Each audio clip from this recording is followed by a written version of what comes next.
Episode 5 warning. अभय भी अपनी माँ के इशारे पर खड़ा हुआ अपनी जगह से और फिर वो दोनों कृषिका के कमरे की ओर बढ़े। अभय बस चुपचाप कृषिका के पीछे पीछे चल रहा था। कुछ ही देर में वो दोनों कृषिका के कमरे में पहुँचे।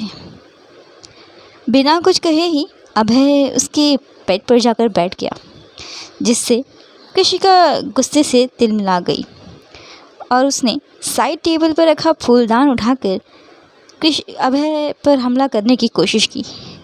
लेकिन अभय उसकी मंशा को पहले ही भांप चुका था। शायद उसे पहले से ही इस बात का अंदाज़ा था कि एक घमंडी और बदतमीज़ लड़की कृषिका जैसी वो भी ऐसा कर सकती है उसके साथ। उसके वार करने से पहले ही अभय ने उसकी कलाई पकड़ ली और उसे ज़ोर से मरोड़ते हुए उसके कान में धीमे से स्वर में बोला, कोशिश तो अच्छी थी तुम्हारी, लेकिन तुम्हें शायद अंदाज़ा नहीं है कि तुम किससे उलझ रही हो। इसलिए अभी भी वक्त है कृषिका, सुधर जाओ, वरना शादी के बाद मैं तुम्हें ज़रूर सुधार दूँगा। कृषिका ने अभय की पकड़ से खुद को छुड़ाया और दांत पीसते हुए उससे बोली, तुमने मुझे छूने की हिम्मत कैसे की? घिन आ रही है मुझे तुमसे। तुमने मुझे छूकर गंदा कर दिया। अब मुझे ये पूरा कमरा बदलना पड़ेगा अपना, ब्लडी बिच पपी। कृषिका की ऐसी बात सुनकर अभय ने अपना आपा खो दिया। उसका हाथ उसने हवा में उठाया कृषिका के गाल पर थप्पड़ मारने के लिए, लेकिन फिर उसने खुद को कैसे भी करके रोक लिया, क्योंकि वो ऐसा करना नहीं चाहता था और ना ही उसके ऐसे संस्कार थे। कृषिका सिंह चौहान, खुद को समझती क्या हो तुम?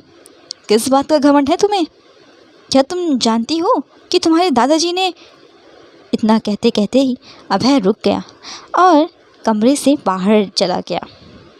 तभी पीछे से कृषिका चिल्लाई, मैं तुम जैसे गरीब से शादी नहीं करूँगी, समझे तुम? और नीचे जाकर तुम खुद मेरे दादू से कह दोगे कि तुम मुझसे शादी नहीं करना चाहते हो। अरे तुम्हारी तो औकात नहीं है मेरी तरफ देखने की भी, शादी तो बहुत दूर की बात है। कृषिका ने रौबदार आवाज़ में अभय से ये बात कही। कृषिका की बात सुनकर अभय ज़ोर से हंस पड़ा और पलट कर बोला, मुझे मेरी माँ ने बड़ों का सम्मान करना सिखाया है, किसी का अपमान नहीं। और जहाँ तक शादी की बात है, ये बात खुद जाकर तुम अपने दादू को बताओ। मुझे तो कोई आपत्ति नहीं है तुमसे शादी करने में। अभय ने भी उसी टोन में कृषिका से बात कही और फिर वो वहाँ से चला गया। और अभय के शब्द सुनकर कृषिका एकदम सुन्न रह गई। वो समझ ही नहीं पा रही थी कि एक मामूली सा लड़का उससे इस तरह से कैसे बात कर सकता है। महल के हॉल में जैसे ही अभय नीचे हॉल में पहुंचा, सभी की नज़रें उस पर टिक गई। अभय ने सबके पूछते ही ऐलान किया, मैं कृषिका से शादी करने के लिए तैयार हूँ राजा साहब। तभी वहाँ कृषिका भी पहुँच गई और वो कुछ कहने ही वाली थी कि गीतांजलि देवी ने अभय और कृषिका को साथ में बैठा दिया और उन दोनों का तिलक कर आशीर्वाद देते हुए बोली, राजा साहब, आज से आपकी राजकुमारी हमारी हुई। इसके बाद सब एक दूसरे को बधाई देने लगे और कृषिका वहाँ से निकलकर अपने कमरे में जाकर फूट फूट कर रोने लगी। रात का समय डाइनिंग टेबल पर रात के डिनर के लिए थाली सजाई जा रही थी और अब अभय सिंह चौहान खानदान का दामाद जो बनने जा रहा था, इसलिए उसके पसंद की हर एक वैरायटी उसे सर्व की गई। अभय बेटा, तुम कुछ खा क्यों नहीं रहे हो? मैंने सब कुछ तुम्हारी पसंद का बनवाया है। अब तो तुम हमारे परिवार के ही फैमिली मेंबर हो, फिर झिझक किस बात की? राजेंद्र जी बोले। राजेंद्र जी की बात पर गीतांजलि देवी मुस्कुरा पड़ी।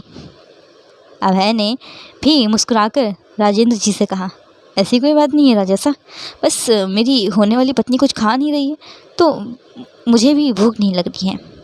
अभय की यह बात सुनकर हॉल में एक अजीब सा सन्नाटा छा गया। राजेंद्र सिंह जी ने भी की आंखों में भी संतोष था। उन्हें लग रहा था कि उनका लिया हुआ फैसला एकदम सही है। अभय, मुझे गर्व है कि तुम मेरी कृषिका के जीवन साथी बनोगे। जैसे तुम उसका ख्याल रख रहे हो, उसके बाद उसे कभी किसी चीज़ की कमी महसूस नहीं होगी, ऐसा हमें लगता है। राजेंद्र जी के इतना कहने पर कृषिका गुस्से से अपनी थाली पर चम्मच पटक कर अपनी चेयर से उठ गई और पैर पटकते हुए वहाँ से चली गई। उसे जाते देख गीतांजलि देवी जी ने पीछे से जाने लगी, पर राजेंद्र जी ने उन्हें ऐसा करने से रोक दिया। गीतांजलि, मेरी पोती के व्यवहार का बुरा मत मानना तुम। मैंने कभी उसे सख्ती से नहीं पाला, शायद इसीलिए आज वो ऐसी बन गई हैं। राजेंद्र जी ने गीतांजलि और अभय को अपनी बात की सफाई दी। गीतांजलि देवी भी मुस्कुराकर बोली, राजा साहब, ये आप कैसी बातें कर रहे हैं? कृषिका मुझे बहुत प्यारी है, वो मेरी होने वाली बहू है, भला मैं उससे नाराज़ कैसे हो सकती हूँ? मैं ही उसे और ज़्यादा बिगाड़ दूँगी, अब आपसे भी ज़्यादा बिगाड़ दूँगी। उसकी हर खुशी पूरी करूँगी और उसे कभी पराया महसूस नहीं होने दूँगी, ये मेरा आपसे वादा है। गीतांजलि ने भी उन्हें वादा दिया तो राजेंद्र जी भी मुस्कुराने लगे। गीतांजलि और अभय का कृषिका के प्रति स्नेह देखकर अब तारा और जयसिंह को भी राजेंद्र जी के लिए हुए फैसले पर भरोसा होने लगा था। बाबा साहब, मैं कृषिका के लिए खाना उसके कमरे में लेकर जाती हूँ, उसे वहीं खिला दूँगी। ये कहकर तारा सिंह कृषिका के कमरे की ओर बढ़ गई। राजेंद्र जी का कमरा, रात का समय। राजेंद्र जी अपनी आरामदायक वाली कुर्सी पर बैठकर वही पुराना गीत सुन रहे थे। एक प्यार का नगमा है जो कभी उनकी पत्नी कात्यायनी देवी उनके लिए गाया करती थी। जल्दी ही मैं तुम्हारे पास आऊँगा कट्टो, राजेंद्र जी ने सूखी सी आवाज़ में सामने दीवार पर टंगी तस्वीर कात्यायनी जी की तस्वीर से कहा। बस अपनी आखिरी जिम्मेदारी पूरी कर लूँ, कृषिका की शादी, फिर हम हमेशा के लिए साथ होंगे। राजेंद्र जी उनकी फ़ोटो को यूं ही निहारते हुए उनसे बोले। तभी दरवाज़ा खुला और कृषिका धीमे स्वर में बोली, दादू। राजेंद्र जी ने अपनी आंखें खोली और उस कृषिका से बोले, हाँ बच्चे, बोलो, कुछ कहना चाहती हो? कृषिका ने अपना सिर झुकाया और बोली, दादू, मैं अभय से शादी नहीं करना चाहती, प्लीज़ मेरी बात को समझिए। कृषिका ने एक आखिरी कोशिश की, लेकिन एक बार फिर से उसे निराशा ही हाथ लगी।